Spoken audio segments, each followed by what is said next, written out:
សួស្តីបងប្អូនអរគ្នានេះបកាយើងលុកគេធម្មជាតិអានេះបកាបំពងតោះឥឡូវយើងមកហូបជាមួយគ្នាបងប្អូន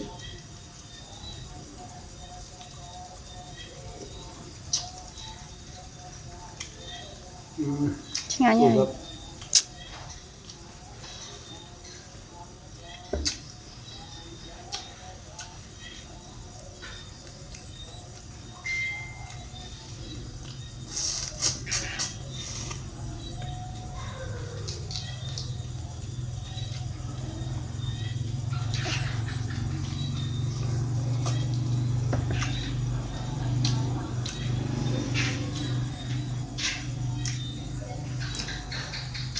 ជាធម្មជាតិផ្អែម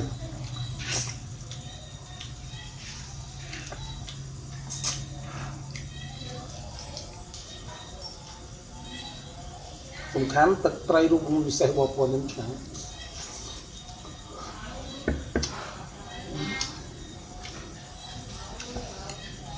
ចាំតិចទៅហូបបាន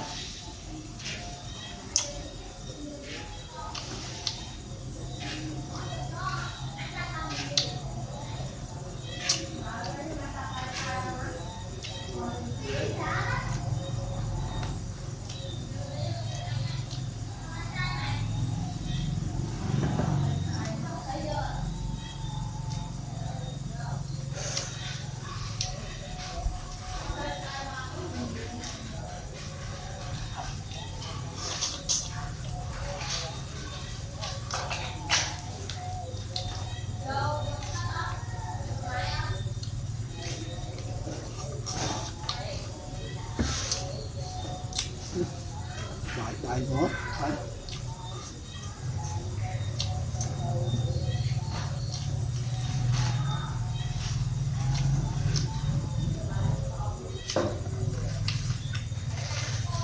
ទឹកត្រីជូរហើយបាយរូបមន្តស្រស់បកាអត់ប្រវាយបងប្អូនទិញបកាខ្ញុំទៅខ្ញុំមានរូបមន្តស្រស់ឲ្យឆ្ងាញ់ទៀតឥឡូវបកាខ្ញុំលុបអស់ហើយ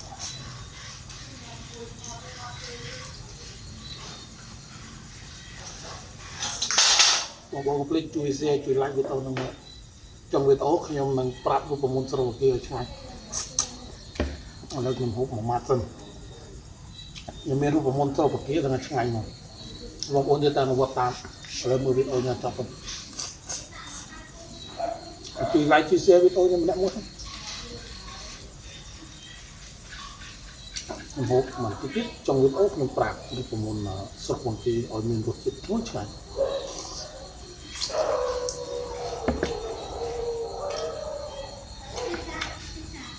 បាយទុំពីបងនេះយើងទិញម្សៅខ្មែរឡើងប្រើផលិតផលចោលទីនោះចូលយើងទៅស្រួលយើងទៅគ្រប់គ្រងផលិតផលនេះ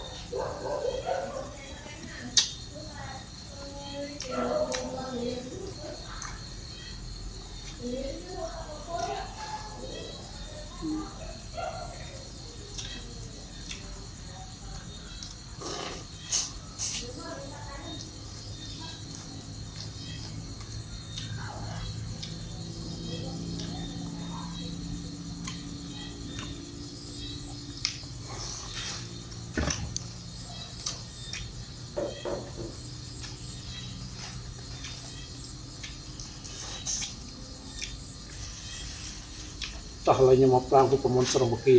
មកដល់ស្ដាប់ខ្ញុំហូបឡើងប្រាប់ដល់អញ្ចឹងបកាដើម្បីត្រូវមានរសជាតិឆ្ងាញ់កំពងដើមបងប្អូនលេងឆ្ងាញ់ឲ្យស្អាតយកខ្លាំងឲ្យស្អាតលើបកាឲ្យស្អាតដាក់គ្រឿងទេសយើងចូលគ្រឿងទេសយើងអត់មានអីច្រើនទេបងប្អូនមានស្លឹកក្រូចដាក់ស្លឹកក្រូចមានគល់ស្កេដាក់គល់ស្កេតិចទៅអត់មានគល់ស្កេទេមានស្លឹកក្រូចឲ្យដាក់ម្សៅស៊ុបឲ្យបន្តិចទៅជែកតិចកងតិចតែយើងសោះអត់មានប្រើទឹកទេគឺយើងដាក់ទឹកចេញពីបកាសុបតាមបងប្អូនដល់អញ្ចឹងចេញពីបកាមកហើយឆ្ងាញ់រសជាតិឆ្ងាញ់យកអស់ប្រហែលហាងគេលំដាប់ខែធំៗហ្នឹងប្រពន្ធខ្ញុំគាត់ធ្វើតែបែបហ្នឹងឲ្យឆ្ងាញ់កន្លងមកទៅអ្នកទិញបកាខ្ញុំអត់ខ្ញុំប្រាប់រូបមន្តហ្នឹងបណ្ដាឥឡូវ กราบที่สาธิตอะไรมององค์ความมือที่เรายังพอจอไปแต่มององค์เปรย์จุดไหลจุดเสียไปโตยังแบบมั้งเนาะผมพบเกี่ยวกับตรงสมาธิตักปีหมอดองป่ะคนโอ้บ๊ายบาย